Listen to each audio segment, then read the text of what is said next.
Listen to what I'm saying. Your birth, Uncle G, your birth, Akhi, your birth, brother, Akhawat, sisters, your birth was like being born and then being kidnapped and then sold into slavery. Wallahi, that's the state of the human being.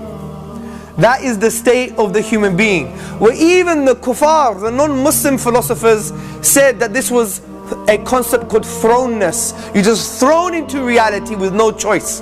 Because you never chose that you're going to be a black man. Did you choose you were going to be black? No. Did you choose that you're going to be Kashmiri, Mirpuri, or whatever you are? Punjabi? Oh, Punjabi, yeah? Or whatever. You didn't choose this. Did you choose that you're going to be white? Did you choose that you're going to be gorgeous? MashaAllah, tabarakallah. Yeah? I never chose that I was going to be Greek that looks like a Pakistani. Yeah? But wallahi, think about this. Did you have a choice? You didn't even choose that you were going to be a man. Akhawat, sisters, you didn't even choose that you were going to be female. You had absolutely no choice. And by the way, you had no choice concerning your parents. No choice at all. Even your DNA, the biologists talk about that we have DNA. Even your DNA, you had no choice in your DNA, the thing that really shapes your biological makeup. No choice, zero, finished, khalas. And then we think we're free. And we think we're free. We didn't choose our parents, we had no choice. We didn't choose the socio-economic environment where our parents came from.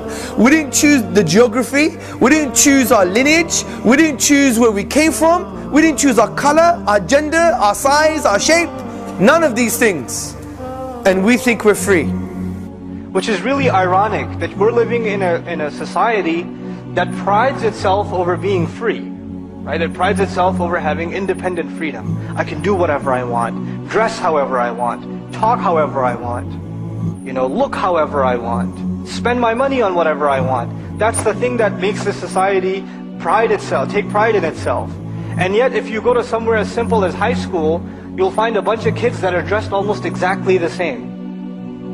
They're just almost exactly the same. All the hip-hop kids, they look the same. All the goth kids look the same. All the emo kids look the same. It's almost like they go through a uniform. And even the way they talk has to be a certain way to fit in with that crowd. And if you don't fit in with that crowd, then you're an outcast. And so when you look at that, I don't see freedom when I see that. What I see is cultural slavery. This young man or this young woman can't even make that decision of how to look or how to talk or how to walk for themselves. They have to conform to what is going on around them. And sometimes it's willing, sometimes you submit that is the better way to live. That is the better way to dress or to talk. Or that's the better thing to do with my time. That's the kind of music I want to be addicted to. Or these are the kinds of practices I'll do.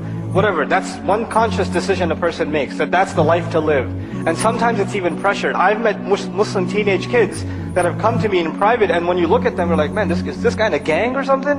And they'll come to you in private and they'll be crying because they say, I don't want to dress like this. I don't want to look like this. But if I don't, I'll get beat up at school. That's cultural slavery. That's a form of slavery. But it's not just about the youth and their, whether they become enslaved to musical culture or entertainment culture and they want to be just like whatever, that famous athlete or musician or actor is. It's beyond that. It's even for older generations. For our older generations, this kind of cultural slavery takes a different texture. It takes a different tone. You did things a certain way in your country or in your society. You saw that your entire life.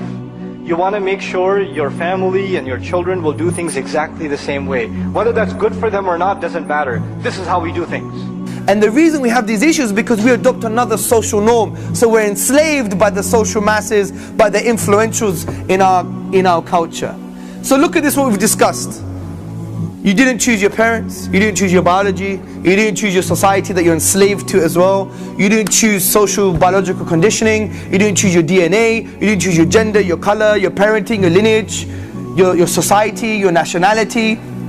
You didn't, and we're enslaved to our nafs as well, to our carnal, bestial aspects of mankind. So we're slaves. We're slaves. This is it. The only real freedom you have if you shoot yourself. Honestly. Honestly, that's the only act of real freedom. Even the Western philosophers would write essays on suicide. Arthur Schopenhauer wrote an essay on suicide. David Hume, he wrote an essay on suicide. I think some of them really understood the only act of freedom is to kill yourself. That's the state of mankind without purpose.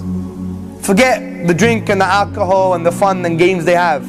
You go underneath that, you scratch the surface, they're just slaves. We're all slaves. But how do we find true liberty? How does the soul, the ruh, how does it find liberty? And interestingly, the word ruh is linked to the word raha, which means serenity, liberty. And the only way to escape from this slavery is to become a slave of Allah subhanahu wa ta'ala. That's the real bloke, that's the real man. Not the man who's enslaved to his desires, the man who's enslaved to society, the man who's enslaved to things that he didn't even choose. So this is the ultimate act of liberation. This is the ultimate act of being a true human being. In my humble opinion, if someone knows this and they don't start worshipping Allah, how can you consider yourself a human being? How could you? Do you see the unique spin on this? Because we think when we move away from religion, we're actually free. We think when we move away from religion, we're free. When we move away from Allah subhanahu wa ta'ala, we're actually free. But it's actually the opposite. When you enslave yourself to Allah, you remove the shackles of all of these types of slavery.